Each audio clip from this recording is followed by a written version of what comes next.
വളരെ സോഫ്റ്റായ ഗോതമ്പ് ദോശയുടെ റെസിപ്പിയാണ് ഷെയർ ചെയ്യാൻ പോകുന്നത്. ഈ ദോശ ഉണ്ടാക്കുന്നതിനായി അരക്കപ്പ് ഗോതമ്പ് പൊടി എടുത്തിട്ടുണ്ട്. അരക്കപ്പ് റവ, അരക്കപ്പ് അധികം പുളിയില്ലാത്ത തൈര് ഒഴിക്കാം. 2 ടേബിൾ സ്പൂൺ അവിൽ കുതിർത്തിട്ടുണ്ട്, അതുകൂടി ഇടാം. ആവശ്യത്തിന് ഉപ്പ് ഇടാം. വെള്ളം കുറച്ചും കൂടി ഒഴിക്കേണ്ടി വരും. മിക്സ് ചെയ്ത ശേഷം നല്ല സ്മൂത്തായി അരയ്ക്കാം. മിക്സിയിലിട്ട് ബ്ലെൻഡ് ചെയ്തെടുക്കാം. സ്മൂത്തായി അരച്ചിട്ടുണ്ട്. ഒരു ബൗളിലേക്ക് മാറ്റാം. ദോശമാവിനേക്കാളും കുറച്ച് കട്ടിയുള്ള മാവാണ് വേണ്ടത്. ഒരു നുള്ള അപ്പസോഡ ഇട്ടാൽ മതി. 10 മിനിറ്റ് റെസ്റ്റിനായി വെക്കാം.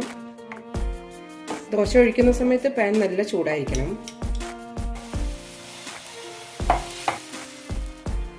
അടച്ചു വെക്കാം. പുറംഭാഗമെല്ലാം നന്നായി ചോന്ന് കിട്ടിയിട്ടുണ്ട്. വളരെ എളുപ്പത്തിൽ തയ്യാറാക്കാൻ പറ്റുന്ന ഈ ദോശയുടെ റെസിപ്പി എല്ലാവരും ഒന്ന് ട്രൈ ചെയ്ത് നോക്കൂ.